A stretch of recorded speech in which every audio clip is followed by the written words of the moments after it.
KKHT wants you to meet three of the classiest guys in real estate. I am Chris Kelso, the maestro of mortgage. I am Rob Cook, the godfather of real estate. And I'm Joe Orsack, the king of credit swing. And together, we're the Real Estate Rat Pack. Much like us, real estate right now is smoking hot. So whether it's buying, selling, or owning, you need to check out the Real Estate Rat Pack. They're here to take your calls and answer your questions live. Call now, 1-800-808-5548.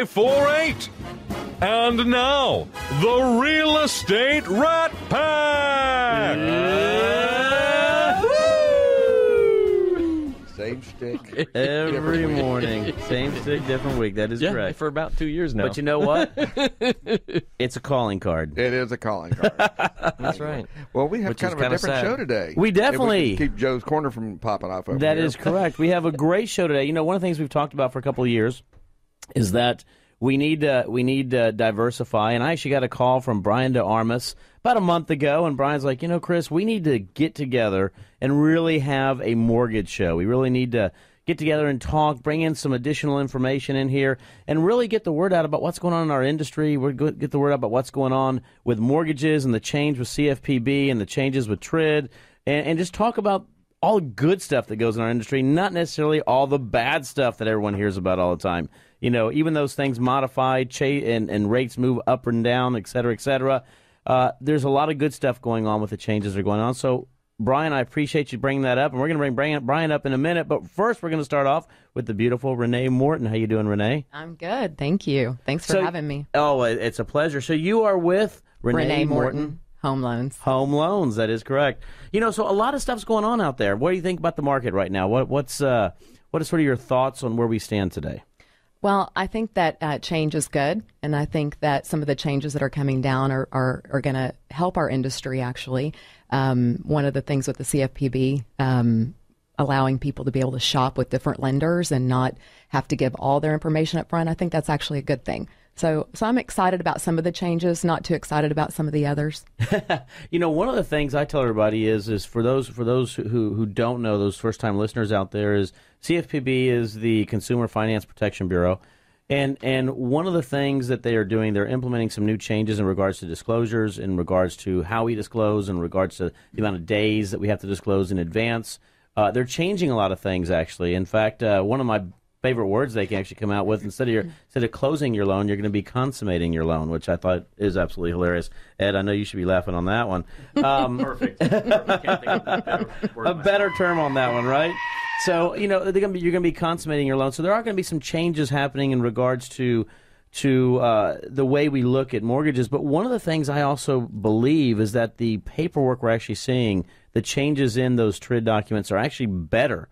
The actual documentation from the good faith estimate, the closing disclosures, they actually read a lot better nowadays than what they were before. I agree. I think that it's easier for the consumer to understand, and I totally agree. I think it's so much better. And what are you seeing? I mean, what are some of the things that individuals are telling you out there? I mean, are you seeing enough education being put out there? You still seeing agents who are lacking in that knowledge? I mean, I think there's a lot of fear. I think a lot of the classes are really bringing fear to agents and to the consumer that are hearing about it. And I think that I don't think it's going to be as bad as everyone thinks. Just like all the changes that we had in 2008, they actually bettered our industry. I would agree. I think that fear is absolutely a great way to put it out there. You know, there's a lot of individuals, a lot of misinformation going on about what's going on, about who all's out there, about what the industry is actually going to be going through, about, in fact, I see a lot of information being set out there that closings are now going to be 60-day closings versus 30-day closings or less. I see a lot of information going out there that, you know, that title companies are not going to be utilized in the process. There's a lot of misinformation, and I think that's one of the things we all want to get across in today's show, is that information, a lot of it's incorrect. Are there going to be some changes, or are there going to be some changes? But the misinformation is what really concerns me. And I think we have to continue to educate other individuals as to what's right and what's wrong. And there's a lot of resources out there to go to. I mean, you know, you can talk to anyone in this room right here, from you to me to Ed to Brian. A lot of good information still out there, and a lot of individuals who know what they're talking about. In Ed's case, we're probably going to have to do a mute button every once in a while. But the other thing that's going on is obviously rates are changing. How do you see rates going around right now? They are going up, and it scares people, but they're still low. They're still in the, even in the low fours. That's not a scary You mean 4.5 is low?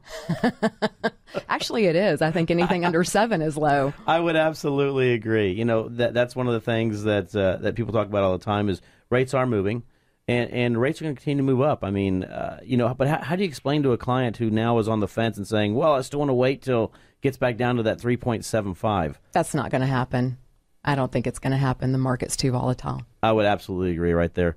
Everything that's going on, I tell everybody is whenever you have a good opportunity to lock in today's market, lock now. Just so people can understand it, kind of say, what is the attributing factor to rates moving up?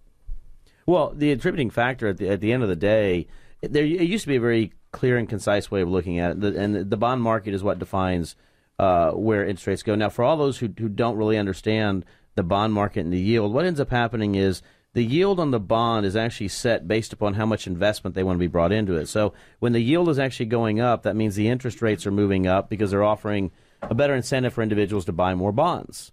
Okay, and so that's a direct relationship as to what's going on in the stock market whenever the stock market ends up moving up as well. My favorite. The Goldfinger, right? Yes. So, the bond market's one of them. But it used to be it was very clear and concise as to where the market was going and to how it was moving. Unfortunately, and everyone in this room could probably talk about this, the traders have really changed the way we look at rates nowadays. You can't really look at things as you could before and say there's going to be a clear down path right here or a clear up path. It doesn't happen anymore. Because a lot of what's ends up happening is that the traders are really taking things in different directions.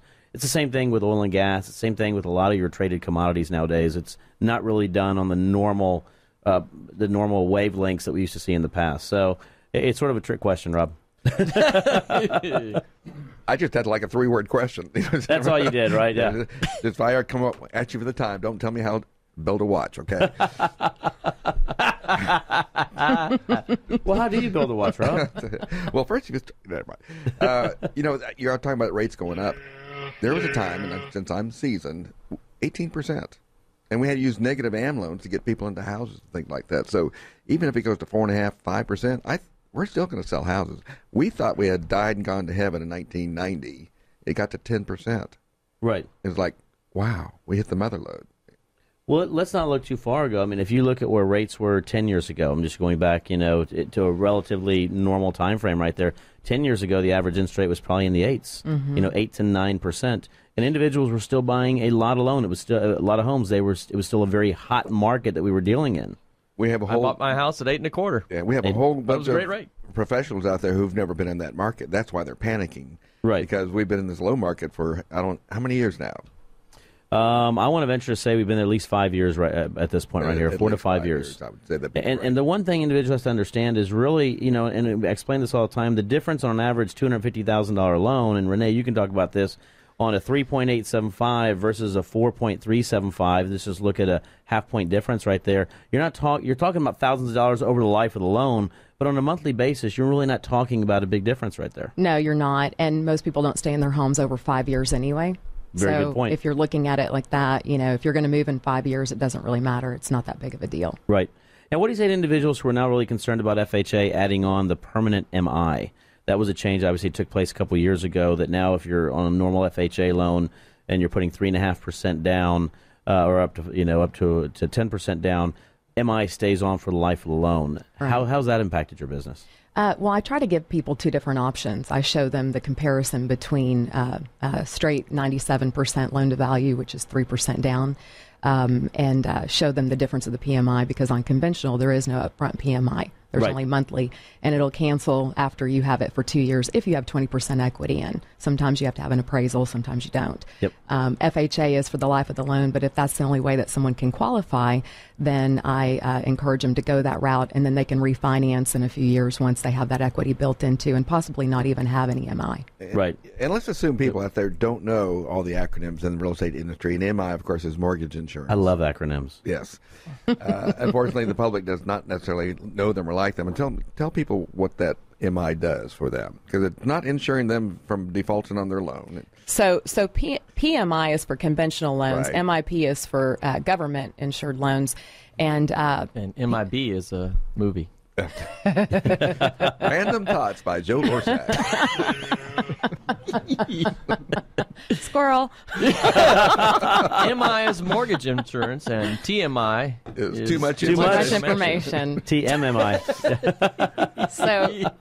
So on an FHA loan, you're going to have the upfront MIP, which is The mortgage insurance protection. Yep. And then you're going to have the monthly MIP, which is for the life of the loan. And mortgage insurance is there in the event that you're foreclosed on, so the lender can recoup their loss. That is always going to be tagged on to any loan that you get if you don't put 20% down.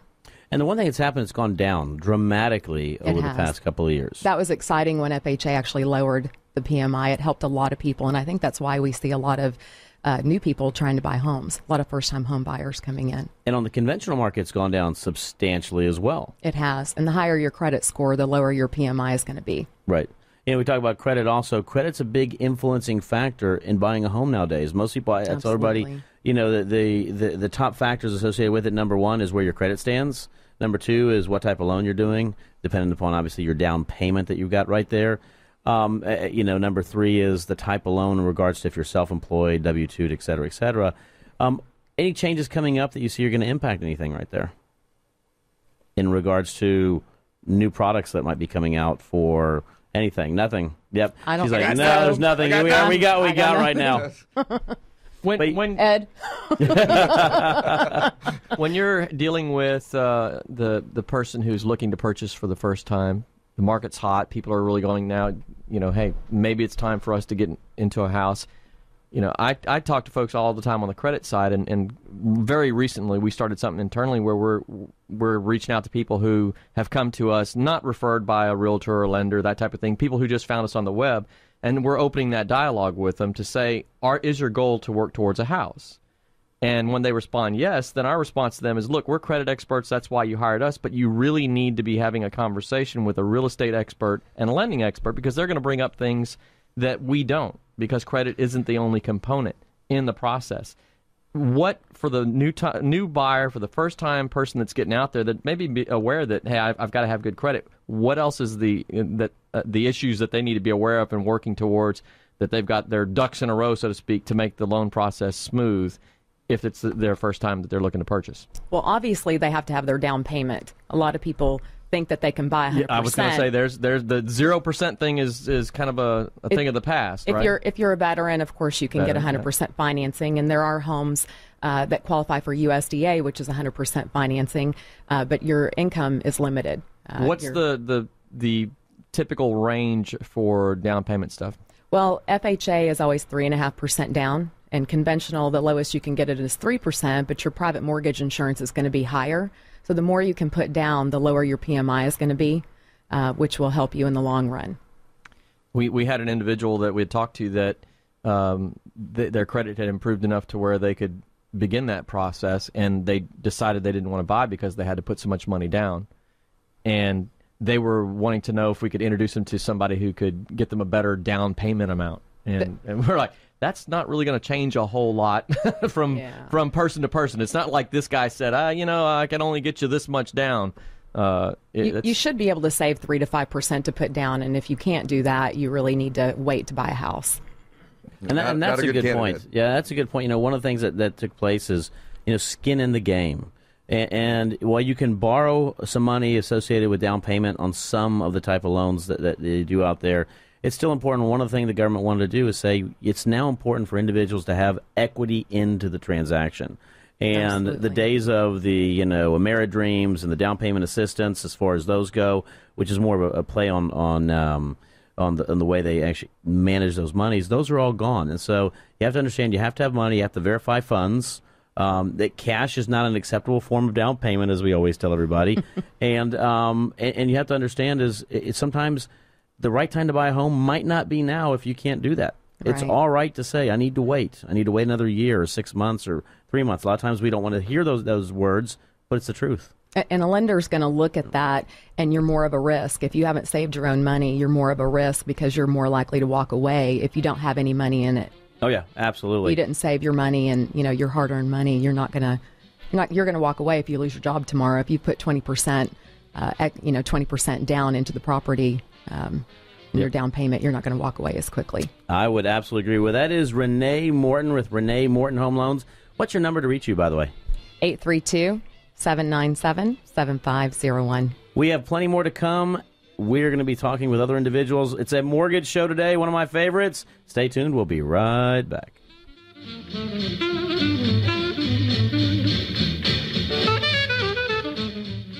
Are you looking to finance a new home or refinance your existing home? Look no further. Call Chris Kelso at Willow Bend Mortgage. Willow Bend Mortgage is a mortgage banker in the greater Houston area. In business since 1993, Willow Bend Mortgage offers a great array of products from FHA, VA, and USDA loans to conventional and jumbo loans, all with great rates and incredible service from Chris and his staff. Call Chris Kelso at Willow Bend Mortgage today, 713-256-9138, or online at chriskelso.com. Again, that's 713-256-9138, or online at chriskelso.com. Available 24 hours a day. Great rates, exceptional service. That's Willow Bend Mortgage. Welcome back to the Real Estate Rat Pack Radio Show with Chris, Joe, and Rob. The crew is taking your calls, so dial in at 1-800-808-5548. And we're back. Time flies when you're having fun. That first segment went by fast. It did. And we are continuing on. Now we got Ed Camp. Ed, how you doing, buddy? Hey, I'm doing great. Renee covered everything, so you want to talk about sports or the weather? Or Well, we know you have a wealth of information out there. Let's talk about the current administration. Let's go there. I got nothing that would be allowed on this station. He's got nothing on air. Take him off air. It's a different deal. There you go. Ugly when you're angry. Well, Ed, who are you with, by the way? I'm with Georgetown Mortgage. Okay. Been with them for 2 years. Been in the business since 1997.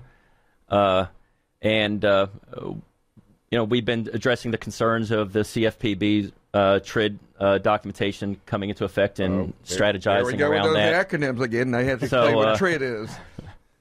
Define what TRID is for everybody. I can't use the word. It was an attempt, and it's an attempt. We'll see whether it's a successful attempt by the CFPB. To streamline the process, make the truth in lending and the good faith estimate and the closing documents all consolidated. They call it the what is it? I just drew a blank. Know what you owe. They call it the Know What You Owe program. But TRID actually stands for the truth in lending, RESPA. Integrated disclosure. That's what it stands for. That's actually what I was going for there. So. But there is one thing I wanted to add that you discussed in the last segment. You talked about, Joe asked about first-time home buyers. I consider anybody who has not purchased a home within the last 5 years a first-time home buyer. Right. It's a completely different process than it was before. Right. Well, and technically speaking, the way most of the program is defined is anybody who hasn't owned a home in the past 3 years. But I would agree, there's a lot of individuals out there that are getting back into the market right now. They've owned their home for 7, 8, 10, 15, whatever many years. They're getting back in the market. And the one thing that we see a lot of times, those individuals don't understand where it stands today. It wasn't that difficult when I bought a home 10 years ago. And I tell everybody is, guess what? You could give a dog a home 10 years ago. They could qualify for a mortgage. So, that's a very good point to address that right there. How do you address some of those individuals getting back into the market who really are, quote unquote, first-time home buyers? Well, I tell them that during the process, they're gonna at first like me, and then I'm gonna dig into their past. They'll end up loathing me, and then I'll cross the finish line with them, and then they'll like me again. Right. So it's a grueling process. We verify everything. It's basically the borrower is committing fraud, and we have to find where that fraud is. And if we do not find that fraud, then we have to. You heard it here first. Folks. Absolutely. Then we have to prove that we're not committing fraud. Right. And then once that is passed, then we're on to getting the loan closed. And that's a very good way of pointing it. All borrowers are guilty until proven innocent, right? That's right. No, the verification process. We verify employment. We verify their Social Security number. We verify their tax returns. We verify their assets. and then we have to verify the house. Right. Yeah. But but one of the things I would say though, and not to is that it has created a lot stronger market. Well, I agree with you. We verify more than anything. In general, the borrowers that are out there and individuals qualifying for home, it's a stronger market. And it's creating stronger neighbors. And I always said, Joe talks about being good steward of your credit. I tell everybody it's also important about being good steward within your community. And we're creating greater communities, individuals who are buying homes, and your neighbors that you see moving in and moving out. Guess what? Those are individuals that are less likely to foreclose. Now, a foreclosure most of the time is based upon an individual who can't afford to pay because of a lot of other factors. It could be because oil and gas is going down, because they're losing their jobs, whatever it might be. But generally speaking, that was one of the big things that we tried to do, is avoid the amount of foreclosures in the future by making it harder for individuals to qualify up front. Well, your neighborhood's nicer than mine. Let me just say that. Hope your neighbors are listening.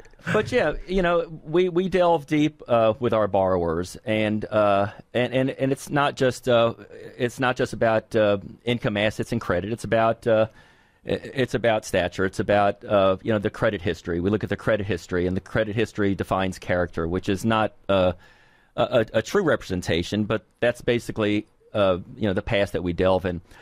Another point that I wanted to make was that you asked about the rates rising, and I see this study every year that shows oil and their correlation to interest rates. You want to know when interest rates are rising? When oil rates, the price of oil rises. Right. So, and that's a good thing for our city. Paying $65 a gallon or a barrel for an oil, that Houston is far in far better shape. I would absolutely agree. But one of the things, that I would agree with you, that used to be a great correlation. But then when oil and gas still went to $120, above $100 a barrel, we were still sitting at 3.5% interest rates. That's what I was getting to. That the traders really have now taken over. And a lot of the old way of looking at where rates were going to go or how they're being maintained have all changed. So that whole market has changed. Now, one of the things that the great Christy Borden, by the way, said on Facebook here is that you understand a lot of the legislative issues that are going on within the real estate community and within the mortgage side of things. What have you and Christy been working on recently? What's going on that's new? Yeah, Christy, why you drop me in the grease like that?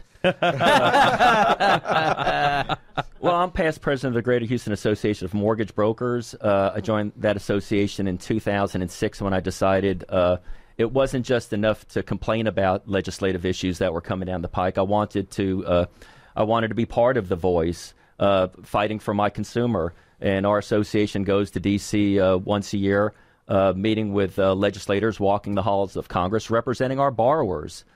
We tell them the negative effects that Dodd-Frank has. We have a better qualified borrower, but there is no reason why someone self-employed, an engineer or doctor, who doesn't show a lot of income on his tax returns, but has very strong assets, shouldn't qualify to buy a house, especially when their credit shows a strong history of paying on time. So I'm not as gracious to accept a lot of the good that came from Dodd-Frank. Yeah, a lot of good. It cleaned out the industry. But, we clean out ourselves occasionally. But they went a little bit too far. They reached a little bit too far. I loved that when it first came into play. I had a friend of mine who had several million in liquid assets, but couldn't get approved to purchase a house because she didn't work. She had no job history, and she literally ended up writing a check for the house and said, "Here you go." And after she was getting thrown around, and it was early on where I think it was a lot. There was a lot more conservative after the crash. It was kind of hard for a lot of people to get loans. But I was just like, holy cow, this person has multiple millions in cash available. They literally wrote a check for the house but couldn't get approved for it for financing. Well, Dodd-Frank... That's kind of nutty to me. It is, and that's a sore subject with me. Dodd-Frank has basically taken common sense out of lending. I mean, we got some uncommon sense legislation from the government? Oh, what? Really? Those sunny beaches. But, the fear right now is, can you close a loan within 30 days? And with extraordinary realtors, absolutely. With the realtors who lack in communication with their lender, it's going to be a problem. But my company had a meeting earlier this week. We've been on this mission since January to close a loan within 3 weeks, beefing up underwriters, beefing up processors. I'm proud that they've created a very low ratio of originator to processor. But we have more paperwork we have to deal with, so we have to deal with our clients faster. Pre-qualifying them is not just having a conversation about income, assets, and credit over the phone. Send me your documents. Because when you get a sales contract, you have to hit the ground running. And last-minute changes, that will determine whether you're closing 30 days or 45 days. So we're going to put the onus on realtors to keep their lender in the loop on any small change, because it's a whole new ballgame. Yeah, my number one fear is that there's going to be a change. There's some repairs to be done, and the seller doesn't want to do repairs. So I said, look, we'll pay something towards your closing costs, and that'll happen like a day before closing. And, of course, then that's going to change the APR, which is going to, of course, cause another 3-day delay. Well, it is, one of the things, and for all those listening out there, one of the things that's happening, a lot of things are already there. I mean, we still have to disclose. We still have our 373 rule right now. We have to disclose out when you have a full loan application within 3 days of receiving that application. You can't close prior to 7 days. If anything changes that impacts the truth in lending greater than 1/8 of a point, has to be redisclosed in waiting period 3 days. So all that's in there. Now, the big thing that's happening is they're changing, obviously, some of the naming, but they're also now changing the HUD, and they're taking it to a closing disclosure, which is actually generated by the mortgage companies nowadays, or can be. And most of the mortgage companies are probably going to everyone here is shaking their heads, which I assume that means all the mortgage companies are generating them. So the big difference really right now is a consumer, when they're going to go to closing, is not seeing their numbers, their final numbers for the first time. They have their numbers in hand and have supposedly already reviewed them. Where that's coming into play is that no longer at the closing table can you sit there after that 3-day period and say, by the way, we just did a walkthrough today and found an issue, and here's a $2,000 credit that has to go on the HUD now because we negotiated these repairs, because that's going to impact. So things are going to have to be rethought. It's not going to really, and we were talking about this during one of the breaks, I don't think it's going to increase any type of close times unless you have an agent who lacks on that communication side of things. What it's really going to do, though, it's going to put everybody, when you go to closing now, they're actually going to be closing, or they're actually going to be consummating the loan, as they say. And you're not going to have to sit there and worry about what's going to happen when I do show up at the title company today. And I think those are some good changes that we're going to be seeing. Yeah, one thing I can't explain, and I don't know what their logic is on this, but on the closing document, they took out the numbers. And the numbers are important with the communication between the lender and the title company. We'll see the transmission of emails of move line 812 to line 813. Right. Now it's, go to the third paragraph down and take this fee and move it 2 paragraphs up. So there's going to be a learning process. All going to be in alphabetical order. Yes, that is correct. There's a learning process, but RESPA required the review of the HUD 24 hours in advance. Yes. We didn't necessarily follow that for those who got the docs late to title company. Almost never followed that. That's right. So we'll see what happens. There'll be a 60-day trial period. Everybody's running, not knowing. The CFPB can pass rules as they go, so we'll see what happens. But right now, lenders should be practicing getting documents to the title company 3 days before closing. We've got to start that process now. Yep. And we were granted an extra 60 days from an administrative error from the CFPB. They sold it as, we heard your calling, asking for a delay, and we listened, but that's a bunch of baloney. They basically failed to report a document to Congress, and the penalty is 60 days. So that was shoved down their throat. You got to love the spin. Yeah, you have to love it. It happens every CFPB. time. They changed their name to the CFPB. Yes. They're no longer the Consumer Finance Protection Bureau. Right. They're known as the CFPB, kind of like the Mafia. That is the Ed Camp. Ed, how can we reach you, by the way? My cell is 713-298-1449, and it's never turned off. That is great. That's Ed Camp. He's with Georgetown Mortgage. We are coming up against a break. We're going to have Brian Armis on next. Absolutely. So stay tuned. We'll be right back. I insist somewhere, somehow. Welcome back to the Real Estate Rat Pack Radio Show with Chris, Joe, and Rob. The crew is taking your calls, so dial in at 1-800-808-5548. And we're back. Gosh, that show was going like lightning. It is fast. going like lightning. Next up, we've got Brian, the Money de Armas. That's scary. How you doing, Brian? Very well, thank you. One of the things when we started the show, it was actually Brian's idea. He called me up and said, we need to do a mortgage show. So it's your fault. It's all Brian's fault. I know where to give. I give credit where credit is due. Me though.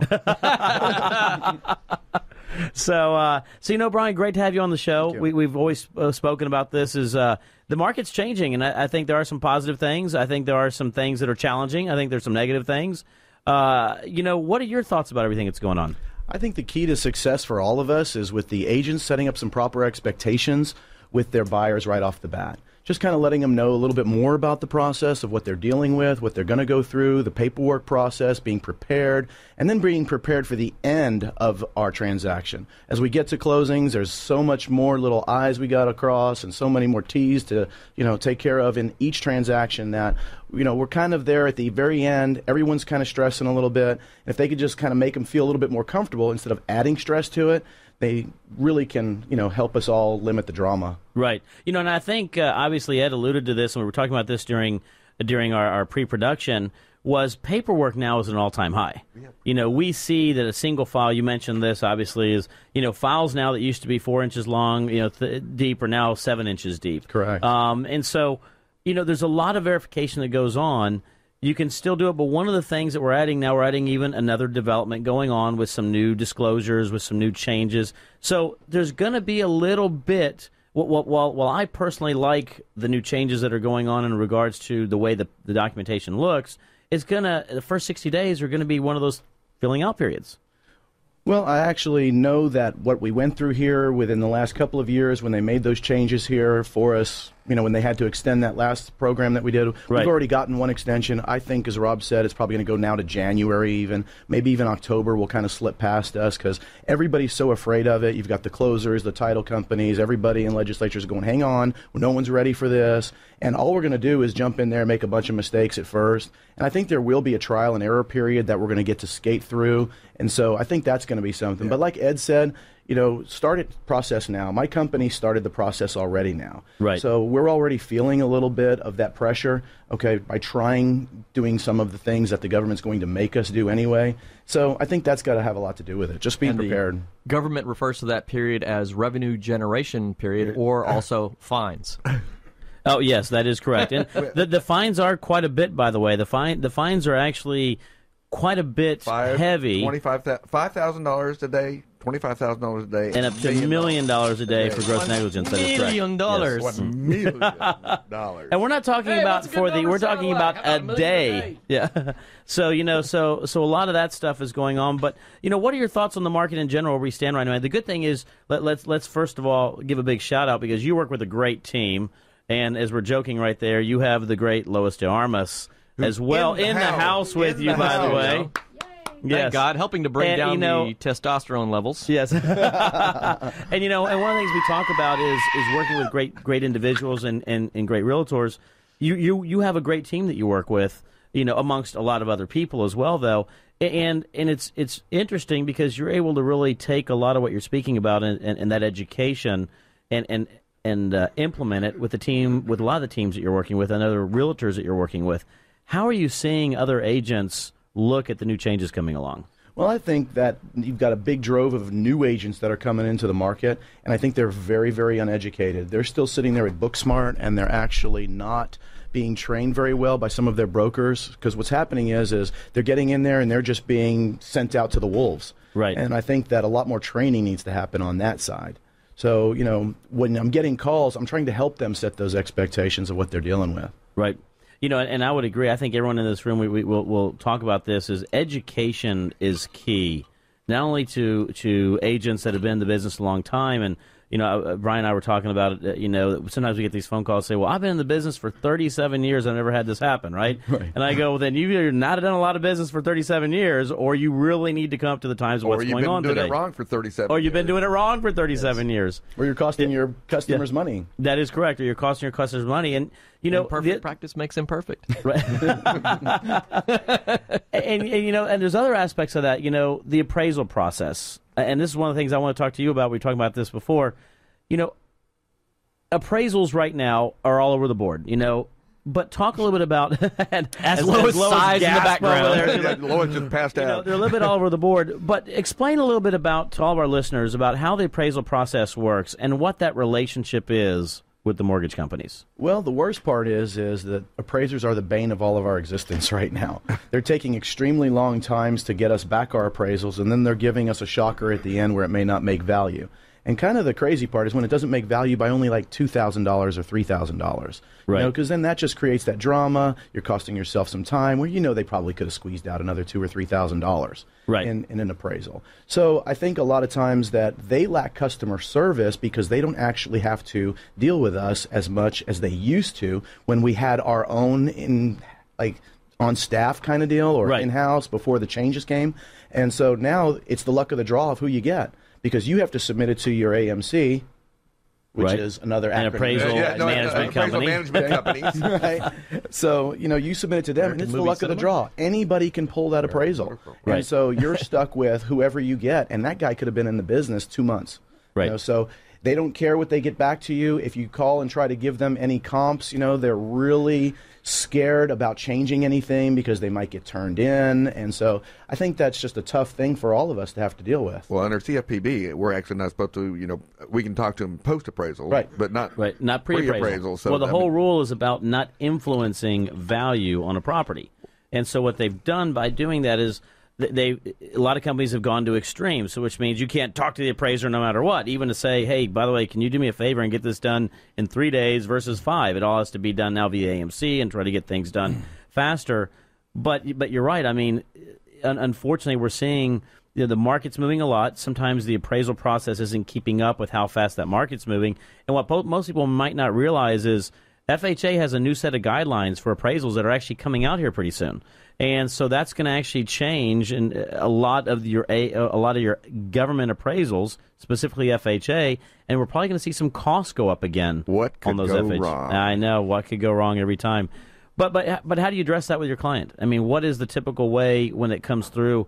I know I always tell everybody is remember the appraisal process is a third party. It's to validate obviously that the value of the home that you're buying it meets up to the bank standards and make sure that we're lending upon an asset that meets that contract price. But a lot of times people don't understand that how it goes on. How do you miss value by $2,000, or what do you mean? It's not about what you're willing to pay for it. It's what it's truly valued at from where the market stands. And most people don't really realize sometimes it's a market valuation that mortgage companies use. Well, many times it's kind of like Ed said, when you have that problem, you need an exceptional realtors on both sides because the realtors should be able to handle that because you got the one that priced it and then you got the one that's selling it. So there should have been several amounts of comps done when they were, writing the contract and listing the home. So I think that's a big portion of it is just getting that back to the realtors so they can understand the process of what we're dealing with instead of just calling us back like you said earlier, which is just, how do you have this guy? You guys don't know the area, and it's not up to us. We know all of our areas, but the appraiser is looking at what he's used as his valuations, which could be a different comp than another appraiser would have used. The thing on FHA is that a lot of sellers don't understand is that appraisal is going to stick with that home. Right. So, and it's going to stay there. So, I mean, if you get a low appraisal, and they're saying, oh, we're going to just not let you sell that house, then they're going to go on. They don't realize that they're stuck with that appraisal on that next buyer. Right. For FHA. For FHA. And going for a new FHA loan. Now, Chris, you were saying something that you don't use an AMC. That is correct. We have an internal process that we use. So that internal process, technically speaking, remember, what the government came out and said is that you cannot have any influencing factors associated. They put a series of rules around that. That doesn't necessarily mean you have to use an AMC. What it basically means is that you have to be able to separate the process of ordering an appraisal any direct contact between a processor, a loan originator, or anybody who has an influencing factor on that appraisal. So, we use a little bit different, but every company is a little bit different, and not everyone does everything the same. It's not right or wrong, right? And that's the problem. They get it on a rotation basis, and sometimes you get people who are not competent in an area are being sent out to do an appraisal in that area. We had one the other day, right? $780,000 contract price, came in at $710,000. They missed it by $70,000. Oh yeah, and this is an area where you had a great point, Brian, where you said you really have to have two parties that are knowing their stuff here on both sides.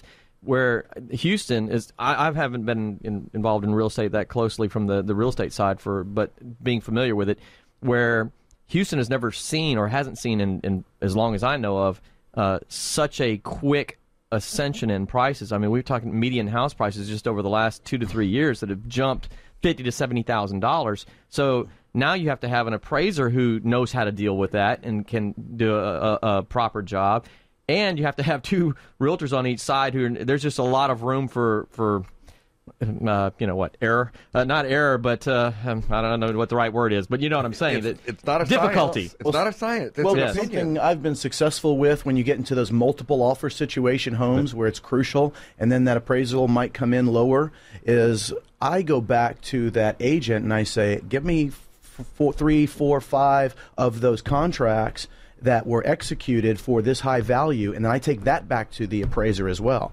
and they can use that as a valuation too. You know, one of the things I've seen here on the higher level market, I've gotten several of these recently, that the comps, for whatever its reason, high-end builders and or sometimes listings, they're not putting them, they're not posting in the MLS. They take them off, they're doing side deals, et cetera, et cetera. So then what's happening is some of these areas don't have comps because they weren't properly registered in MLS as far as sales. So one of the things where I tell everybody is, put it in MLS. Register what it needs to be. If you're a builder out there, don't be afraid what those prices are, because you're only hurting your future market. That's a great point. Yeah. And even if it goes pending and you have not had on MLS, go ahead and put it in at that point, even if it's going to close in a week or so, just so we can have the data. We want the integrity of the data to be good. You know, that is Brian DeArmas. Brian, how can we reach you, by the way? I'm at 281-221-7798 is my cell, and my website is texasfinancepro.com. texasfinancepro.com. That is Brian DeArmas. We have one more segment coming up. Stay tuned. We'll be right back. If I should ever let go, I've got the Welcome back to the Real Estate Rat Pack Radio Show with Chris, Joe, and Rob. The crew is taking your calls, so dial in at 1-800-808-5548. And we're back.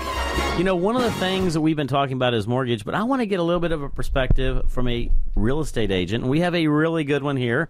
Brian's wonderful spouse, Lois DeArmas. Lois, how you doing? Great. Good morning. What do you think about everything that's going on? Obviously, you have a bunch of mortgage people here talking about the changes going on. How's this going to impact your business?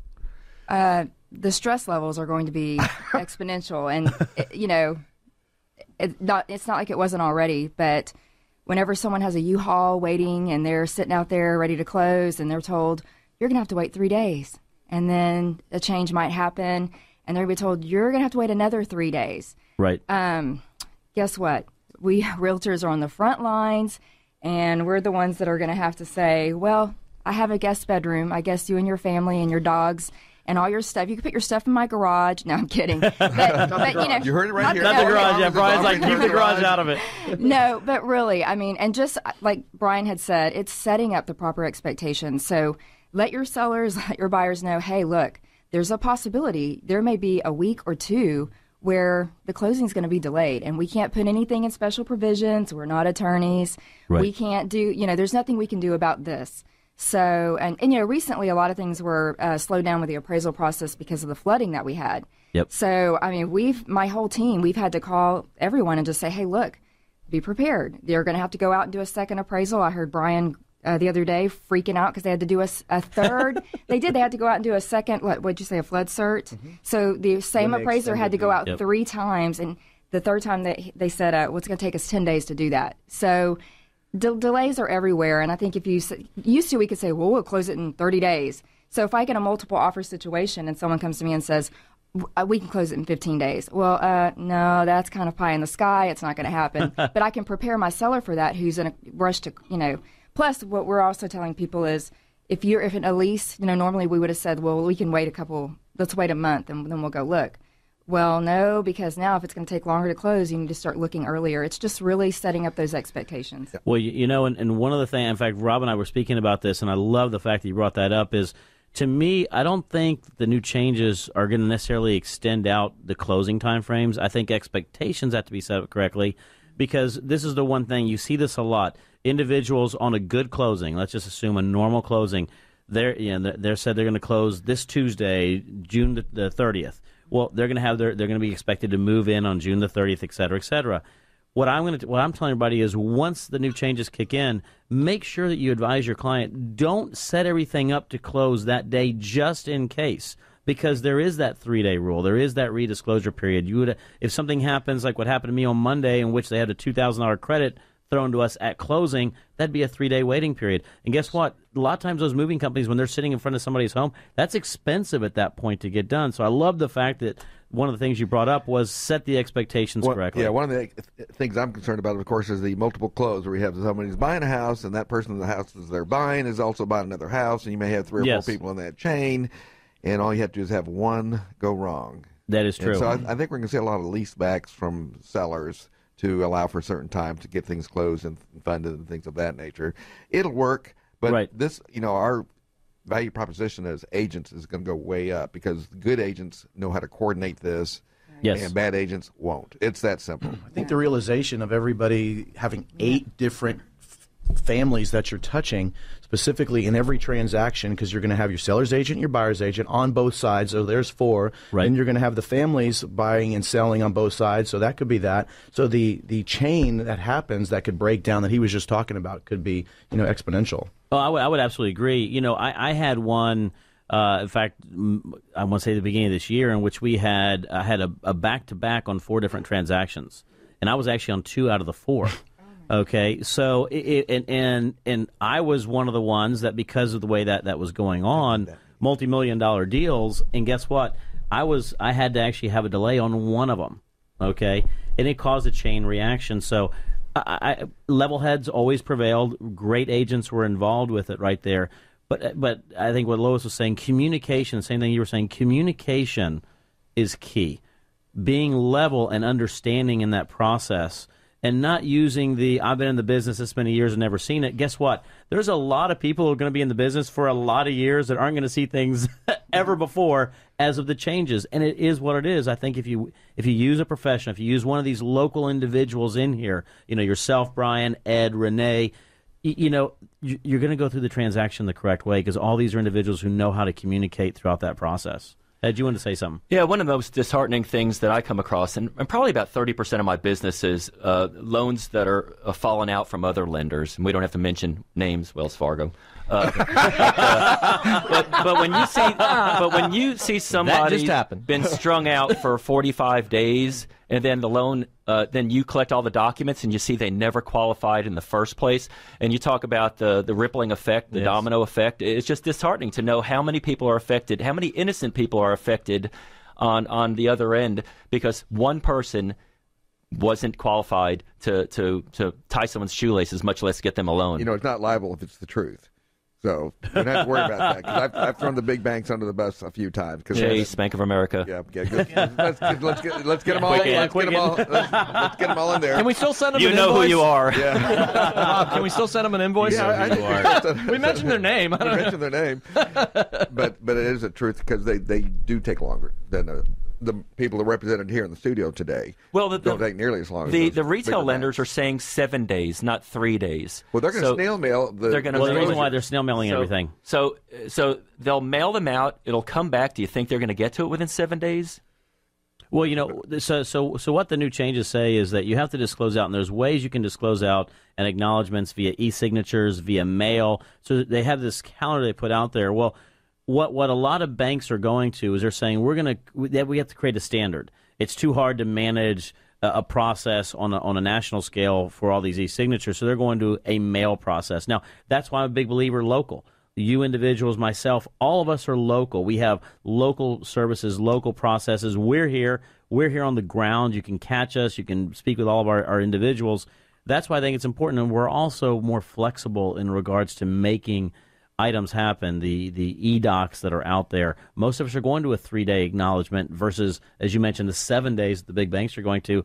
So there's a lot of changes that are going to be there. And again, I'm not one to, necessarily, we need the big banks because of the servicing that they do. They're very good on the servicing side. None of us are good on that servicing side, but they're not good on the origination side. And so we sort of need each other from that perspective. And I think, I think this is one of the things that's going to actually create more of a gap than we've ever seen before to our benefit, is my personal opinion.